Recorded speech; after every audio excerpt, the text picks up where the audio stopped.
तो प्यारे बच्चों, आप लोगों ने बहुत दिन से जो है ये कहा था कि मुझे तुलसी को पढ़ना है, और दुर्भाग्य से मैं पढ़ा नहीं पाया था, जो भी कारण रहा हो उसके पीछे। तो आइए आज हम लोग तुलसी को पढ़ते हैं। तो तुलसी के हाई स्कूल में दो प्रसंग हैं, एक तो धनुष भंग है और दूसरा वन पथ पर। ये दो टाइटल हैं, दो शीर्षक हैं। एक है धनुष भंग, तो धनुष भंग क्योंकि बहुत बड़ा मामला है, और वन पथ पर छोटा है, और परीक्षा के लिए दोनों महत्वपूर्ण हैं। तो आइए तुलसी के बहाने और वन पथ के शीर्षक के बहाने हम लोग थोड़ा राम कथा में गोता लगा लें, एक बहाना है। और रही बात बोर्ड परीक्षा के दृष्टिकोण को ध्यान में रखते हुए, तो उसके लिए तो महत्वपूर्ण ये है ही वन पथ पर। और सबसे बड़ी जरूरी बात यह है वन पथ पर इसलिए अपने लोगों को पढ़ना है क्योंकि आप भी जिस पथ पर चल रहे हो इस समय वो भी वन पथ ही है, आपका पथ भी वन पथ है। राम जी वन पथ पर गए तो किसका संहार किया? रावण का संहार किया। अपने लोगों को भी वन पथ मिल गया है और अपने लोगों को भी रावण परीक्षा रूपी, बोर्ड परीक्षा रूपी रावण को, अज्ञान रूपी रावण को ध्वस्त करना है। तो इसलिए वन पथ पर। और चूंकि हिंदी में आप जानते हैं कि कोई पंक्ति आएगी तो उसका 3-4 पॉइंट होता है। सबसे पहली बात तो आप संदर्भ लिखोगे, प्रसंग लिखोगे, व्याख्या लिखोगे और काव्यागत सौंदर्य। ये 4 बिंदु आपको ध्यान रखने हैं। सबसे पहले संदर्भ, दूसरे नंबर पर प्रसंग, तीसरे नंबर पर व्याख्या और चौथे नंबर पर काव्यागत सौंदर्य। काव्यागत सौंदर्य आशय है कि काव्य में आए हुए जो सुंदर सुंदर बातें हैं। तो सुंदर सुंदर बातें क्या होती हैं? आपको पढ़ने में अच्छा लगा तो अलंकार हो गया, सुंदर लगा आपको, कौन सा अलंकार है, कौन सा रस है, कौन सा छंद है, यही होता है काव्यागत सौंदर्य। तो आइए अपने लोग वन पथ पर देखें। अगर वन पथ पर आ गया तो इसका संदर्भ आप कैसे लिखेंगे? तो ये किस छंद में लिखा गया है? सवैया में। कौन सा छंद है? सवैया है। तो आप 2 प्रकार से इसका संदर्भ लिख सकते हो। एक तो आप लिख सकते हो कि प्रस्तुत सवैया हमारी पाठ्य पुस्तक हिंदी के पद्य खंड के कवितावली से उद्धृत वन पथ पर नामक शीर्षक से संकलित है या लिया गया है। इसके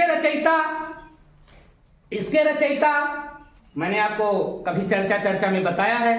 अगर आप एग्जामिनर के ऊपर फोर्सली अटैक करना चाहते हो, हम भी कुछ हैं, तो आप फिर लिखिए कि इसके रचयिता हिंदी साहित्य के आकाश में दिन में दिनकर की भांति, रात्रि में सुधाकर की भांति, दिन में दिनकर की भांति, दिनकर मतलब सूर्य, दिन में सूर्य की भांति चमकने वाले और रात में सुधाकर की भांति, सुधाकर मतलब चंद्रमा की भांति चमकने वाले, और सगुण भक्ति धारा के रामाश्रयी शाखा के अद्वितीय कवि गोस्वामी तुलसीदास जी हैं। ये एक तरीका हुआ। और अगर दूसरे तरीके से इसको आप लिखना चाहते हो तो प्रस्तुत सवैया या प्रस्तुत पंक्तियां हमारी पाठ्य पुस्तक हिंदी पद्य खंड के, और ये सब पहले कि हिंदी साहित्य के आकाश में दिन में दिनकर की भांति, रात्रि में सुधाकर की भांति, और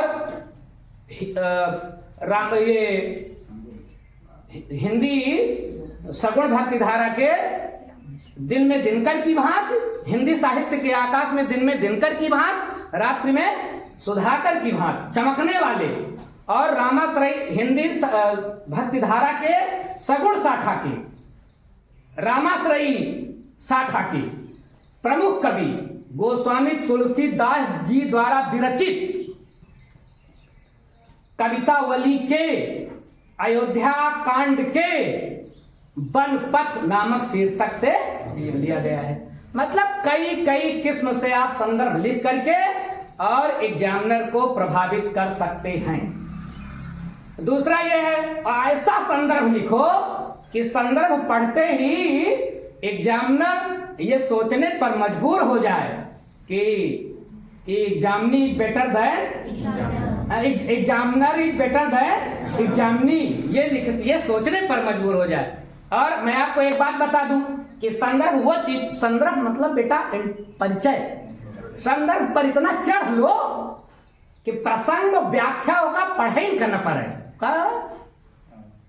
कैसा बच्चा मिल गया है, ऐसा संदर्भ लिखो। और प्रसंग प्रस्तुत पंक्तियों में गोस्वामी जी ने भगवान श्री राम, माता सीता और लक्ष्मण के वन पथ का वर्णन किया है। और रही बात मेरी, तो मैं आपको मुफ्त में उस वन पथ पर ले चलता हूं जहां आपको पैसा खर्च करके चलना पड़ेगा।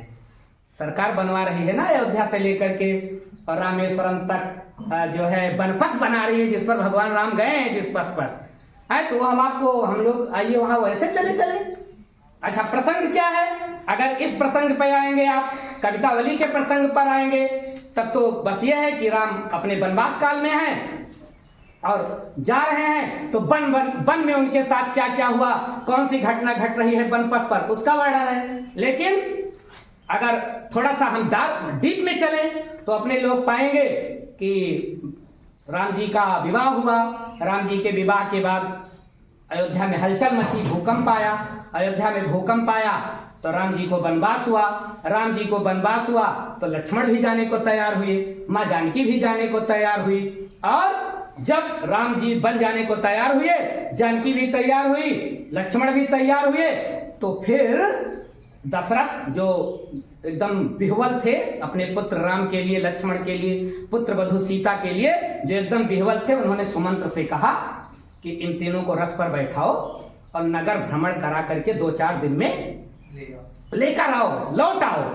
और तो सुमंत्र लेकर चले, तो आपको ये सब प्रसंग पता है। सुमंत्र लेकर गए गंगा के तट तक, वहां श्रृंगवेरपुर में निषाद राज से भेंट हुई, इनका परम मित्र था। सुमंत्र ने बहुत प्रयास किया, राम जी से निवेदन किया कि पिताजी ने कहा है लौट चलिए, लेकिन रामो द्विनाभिभाषति, राम 2 तरह की बात नहीं करता है, बस राम एक तरह की बात करता है। तो राम जी ने कहा कि ना, मैंने वनवास हो गया, पिताजी ने कह दिया, मैंने कह दिया तो वनवास हो गया, बात खत्म हो गई। खूब समझाया और जो है सब श्रृंगवेरपुर में निषाद राज से मिले। उसके बाद गंगा तट पर गए, गंगा तट पर केवट प्रसंग के बाद तुलसीदास जी ने लिखा है वन पथ पर। तो ये मैं इसलिए आपका डाउट क्लियर कर देना चाहता हूं, क्योंकि गोस्वामी जी क्या लिखते हैं कि पुरते निकसी रघुबीर बधू, पुरते निकसी रघुबीर बधू, और धरि धीर दय मग में ढग द्वय, और झलकी भरी भाल कनी जल की, और पुटी सूखी गए मधुरा धरवे, फिर बूझती है चलनो अब के तिक, परन कुटी करी हो कित होए, अतिय की लखी आतुरता पिय की, अखियां अति चारु चली जल चोए। तो चूंकि बाबा क्या लिखते हैं गोस्वामी जी कि पुरते निकसी रघुबीर बधू, कौनेपुर से निकली, अवधपुर से निकली कि श्रृंगवेरपुर से निकली। तो अगर गोस्वामी तुलसीदास की कवितावली का हम अध्ययन करें तो गोस्वामी जी सीता जी ये पुरते निकसी मतलब ये अयोध्या से निकली, सुमंत्र लेकर गए, फिर श्रृंगवेरपुर में गई, फिर केवट का प्रसंग है, केवट के प्रसंग के बाद ये आ रहा है। आप कवितावली पढ़ेंगे तो पाएंगे। तो गोस्वामी जी क्या लिखते हैं, मेरे साथ आप लोग जुड़े कि पुरते निकसी रघुबीर बधू, और धरि धीर दय मग में डग द्वय, और झलकी भरी भाल कनी जल की, पुट सूखी गए मधुरा धरवे, फिर बूझती है चलनो अब के तिक, और परन कुटी करी हो कित है, अतिय की लखिया तुरता पिय की, अखियां यति चारु चली जल चोए। सीता कैसी है? सीता कैसी है? बड़ी सुकुमार हैं, बड़ी सुकुमार। कितनी सुकुमार? कौशल्या जी बताती हैं। एक लाइन सुन ले आप, फिर प्रसंग पर आ जाते हैं। कौशल्या जी क्या कहती हैं वनवास के दौरान? कहा सीता जी आकर के कौशल्या के पास खड़ी हो गई, हिम्मत नहीं हो रही है ये कहने की कि मैं भी बन चलूंगी, हिम्मतें नहीं हो रही है। सासू हैं, मर्यादा थी भाई पहले, ऐसे आज खान थोड़ा रहा, मर्यादा थी। मैं तो हमको जाओ, मेरा पति जा रहा है मैं भी जाऊं, नहीं कह सकती थी। कौशल्या ने क्या वर्णन किया जरा सुने, मेरे साथ आए। और क्या कह रही है कौशल्या? कौशल्या कह रही है कि पलंग पीठ तज गुवद हिंदुवरा, पलंग पीठ तज गुवद हिंदुवरा, और सियन दीन पग अवनी कठोरा। कितनी कोमल है सीता, 3 जगह से अलावा कहीं पैर पड़े ही नहीं सीता की। कहां कहां? पलंग पीठ या तो पलंगा पैर, तज गोद हिंदो, ओका छोड़े तो गोद, पलंग या तो पलंगा पैर। ध्यान से सुने आप, सीता कितनी सुकुमार है, धरती पर पैर ही नहीं रखती भाई।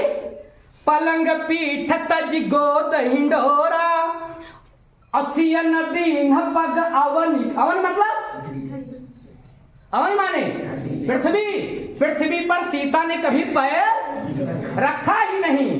और सोसिय विपिन रही के ही भांति, ये सीता जंगल में कैसे रहेगी? चित्र लिखित कपि दिया खिडराती। अगर दिवाली में बंदर एक फोटो बनावाए तो सीता डराई जात रही। दिवाली मां इतनी सीता सुकुमार हैं, राजा जनक की पुत्री हैं, राजा दशरथ की पुत्र वधू हैं, भगवान श्री रामचंद्र जी की वधू है, कोई सामान्य स्त्री तो नहीं है, इतनी सुकुमार है सीता। और वही सीता जंगल में, अच्छा राम जी ने कहा का करबू चल के, बड़ी दिक्कत यह है जंगल में, कांटा मिले, पहाड़ मिले, शेर मिली है, बाघ मिली है, अजगर मिले, कैसे रहबू? सीता तो सीता है भाई। सीता ने कहा कि स्वामी जिय बिनु देह नदी बिनु बारी, और तैसे ही नाथ पुरुष बिनु नारी। तोहरे बिना कैसे रहा? क्या उदाहरण दिया सीता ने कि जिय बिनु देह, जैसे बिना प्राण के शरीर, जिय बिनु देह नदी बिनु वारी, वारी माने पानी जल, जैसे नदी में पानी न हुए और जैसे शरीर में प्राण, और तैसे ही नाथ पुरुष बिनु नारी, वैसे स्वामी बिना पुरुष के स्त्री हो, आपके बिना मैं कैसे रहूंगी? मैं भी चलूंगी। राम जी ने कहा चलो, चलो चलोगी तो। और यहां तुलसीदास जी क्या लिखते हैं कि पुरते निकसी रघुबीर बधू, बस हो, पुर माने गांव, पुर माने गांव से निकली पुरते, और रघुवीर, रघुवीर मतलब भगवान श्री राम। अच्छा रघुवंशियों में बड़े राजा हुए भाई, कई मानधाता, अम्बरीश, हरिश्चंद्र, एक से एक, लेकिन किसी को तो नहीं कहा गया रघुवीर। रघुवंशी में कई राजा हुए, एक से एक प्रताप। अच्छा किसी और को रघुवीर क्यों नहीं कहा गया? भगवान श्री राम को ही रघुवीर क्यों कहा गया? क्यों बेटा? वीर वो नहीं है जो किसी के ऊपर विजय प्राप्त करता है, वीर वो होता है जो किसी निरपराध के ऊपर हमला। राम जी ने कभी किसी निरपराध को नहीं मारा। दशरथ बहुत वीर थे, धोखे से श्रवण कुमार को मार दिया। राम जी का बाण कभी ऐसा नहीं चला कि कोई निरपराध मारा गया हो। इसलिए वीर कौन है? वीर वो है जो सबको मारे, वीर वो है जो कभी निरपराध को न मारे। इसलिए राम क्या है? रघुवीर। पुरते निकसी रघुवीर बधू, श्री राम की पत्नी बधू, बहू, एक एक शब्द देखेंगे। पुरते निकसी रघुवीर बधू, और धरि धीर दये मग में डगत है। जैसे मग माने, मग माने रास्ता, और डग माने कदम, और दो माने दो। जैसे सीता जी ने रास्ते में दो का एक दो, तो गोरे गोरे शरीर पर पसीना आ गया। राजकुमारी है ना, दो ही कदम। तुलसीदास जी क्यों झूठ लिखेंगे भाई? पैसा दे रहे का सीता जी? तुलसीदास जी को घूस दे रहे हैं, लिख दिया तो ये कदम में पसीना आएगा? ऐसी कोई सेटिंग गेटिंग नहीं थी। तुलसीदास जी ने एग्जैक्ट लिखा कि पुरत मग में डगत है, दो कदम रखा तो झलकी भरी भाल कनी झलकी। तो वैसे अच्छा एक बात ध्यान रखना बेटा, पूरे शरीर में पसीना सबसे पहले कहां आता है? तुरंत चमके। सांवर हुआ तो और गुअर हुआ तो हो मोती खान झल झल झल झल झल झल। अरे माथे तो पसीना तो आई जात है जो थोड़े के टेंशन हो जाए तब हो, थोड़े टेंशन हो जाए बस माथे पसीना आएगा। तो झलकी भरी भाल कनी जल की, भाल माने माथा, उनके माथे पर भर गई क्या, कनी जल की, जल के कन मतलब बूंद, जल की बूंदें आ गई उनके माथे पर, कनी जल की। और पुट सूखी गए मधुरा धरवे, पुट सूखी गए मधुरा धरवे, मधुरा धरवे, पुट सूखी गए मधुरा धरवे। तो सीता जी ने जो है उनके माथे पर पसीना आ गया और दोनों होंठ के पुट, पुट का मतलब संपुट, ई होंठ ई होंठ, पुट और मधुरा धरवे, मधुर अधर, अधर माने होंठ, अधर माने और मधुर, मधुर माने मीठा, होंठ मीठ हुआ था। अगर होंठ मीठा होता है तो होंठ कड़वा भी होता होगा, अगर मीठा होता है होंठ तो पक्का कड़वा भी होता होगा। न होंठ मीठा होता है न होंठ कड़वा होता है, वो होंठ जो अपने जबान से कभी कट बात ना कहें वही मधुराधर हैं। सीता जी ने अपनी जबान से कभी किसी को श्राप नहीं दिया है। पूरी रामायण उठाइए, पूरी रामायण, यहां तक कि रावण को भी उन्होंने श्राप नहीं दे सकती थी, पावरफुल थी, दे सकती थी नहीं, लेकिन दिया। तो इसलिए सीता के होंठ कैसे हों, अपने सबके होंठ मधुर ना, काहे ना, थोड़े कुछ हुआ तो है नाश हो जाए। सीता ऐसा नहीं कहती हैं, सीता ऐसे नहीं कहती हैं। तो सीता के होंठ बेटा कैसे हों, मेरे साथ जुड़े, मस्ती में जुड़े, पेपर छोड़ करके जुड़े, पेपर का पेपर तो आएगा ही, जुड़े। तो मधुर होंठ किसके, जो मधुर बोले, जो मधुर बोले। होंठे पे मधु लगाए कि हुक होंठ मधुर ना होता है, कि होंठ लगा दिया हमारा होंठ मधुर, भाई मधु मधु लगाई लिया छोड़ के, मधुर ना होए। कब मधुर होगा, जब आपकी वाणी अच्छी बोलेगी। तो पुट सूख गए मधुरा धरवे, सीता जी के दोनों होंठ सूख गए। कितना चली है भाई, मग में डग द्वय, सीता जी ने 2 ही कदम रखे और उनके होंठ सूख गए।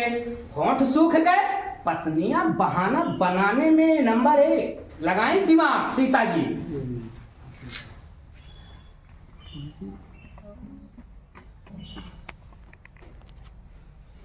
ठीक है। तो ये जो पत्नियां होती है ना, चाहे वह जमाना पत्नी रही हुई चाहे यह जमाना है, बहानेबाजी में नंबर 1। जरा बहाना देखिए, ये ना कहते हैं थक गए ही रुक जा, हाँ ये कहीं बेइज्जती हो जाए, क्योंकि कह रहे हैं कि जिए बिनु देह और नदी बिनु वारी, कहे है ना हम चलत तोरे साथे डरा बराबना। अगर अभी कह दिया हम थक गए, बेइज्जती है ना, ये ना है कहा। तो क्या कह रही है कि मग में डग द्वय और झलकी भरी भाल कनी जल की, पुट सूखी गए मधुरा धरवे। फिर पूछती है, फिर पूछती है, बूझती है चलनोब के दिक। कहां तक चलवा, पेड़ और तो दिखाता है, तो जंगल में तो कह रहे आवे का, जंगल तो है ही भाई, जंगल की बात हुई थी, पेड़ और तो खुद दिखाता है प्रभु। फिर बूझती है चलन, अब कई किलोमीटर चलवा, फिर बूझती है चलनो अब के दिक, और पर्ण कुटी करी हो कि तो है। प्रभु अभी कितना चलोगे, और पर्ण माने बेटा पत्ता, पत्तों की कुटिया कहां बनाओगे प्रभु। लेकिन राम भी तो राम है, अंतर्यामी है ना। तो तीय की गति करी हो कि तो है, तो तीय तीय मतलब पत्नी, अपनी पत्नी की मनोदशा को लखती की, लखी आतुरता पिय की। तो अपनी पत्नी की आतुरता को देख करके बेचैनी, आकुलता मतलब बेचैनी को देख करके राम जी समझ गए। तिय की लखी आतुरता पिय की, और आँखियां अति चारु चली जल चोए। राम जी के चारु मतलब होता है बेटा सुंदर, चारु मतलब सुंदर, और अखियां मतलब आंख। राम जी के सुंदर सुंदर नेत्रों से आंसू बहने लगे, आंसू बहने लगे। और आजकल हुआ तो मेरे तो बहुत अच्छी यहाँ चलत तो हमरे साथ है। जहां मतलब जहां सच्चा प्रेम होगा, पराकाष्ठा का प्रेम होगा, जुबान चुप रहेगी मगर बात होगी। कौन बोल, राम कुछ बोले? केवल आंसू। जहां प्रेम की पराकाष्ठा होगी, जुबान चुप रहेंगे मगर बात होगी। बात हो रही है। राम के आंसू झरझर झरझर बह रहे हैं। अखियां चारू चली जल चोए, चोए मतलब चूने लगा। आंसुओं की धारा बहने लगी राम जी के आंखों से। तो अब सीता तो थकी गई, दुई से दो तो दुई चार हो हुए, एकदम विह्वल, बेचैन, प्यासी। अच्छा, राम जी को तो प्यास वास लगती नहीं है। आप लोग सोच रहे होंगे क्यों नहीं लगती है? मनुष्य के रूप गुरु मिल गए ना, विश्वामित्र।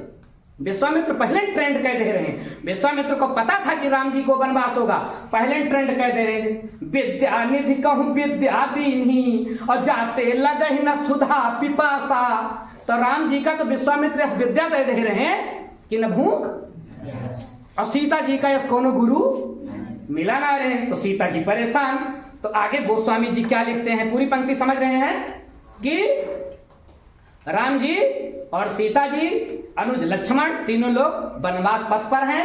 और जैसे सीता जी ने गांव से 2-4 कदम ही आगे बढ़ाया था, त्यों ही उनके माथे पर पसीने की बूंदें आ जाती हैं और वो एकदम परेशान हो जाती हैं।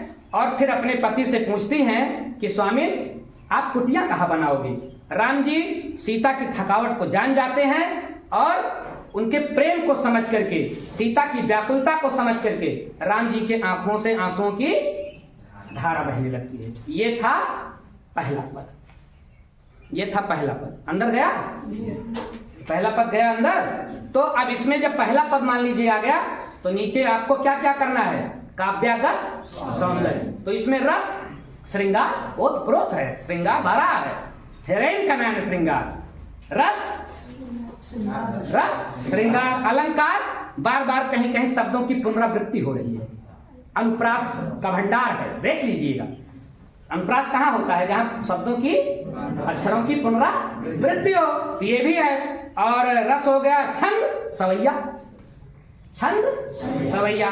तो ये रस हो गया, छंद हो गया। अब भाषा ब्रज, भाषा ब्रज भाषा का लिखा गया है, सब ब्रज भाषा का मिश्रण है इसमें।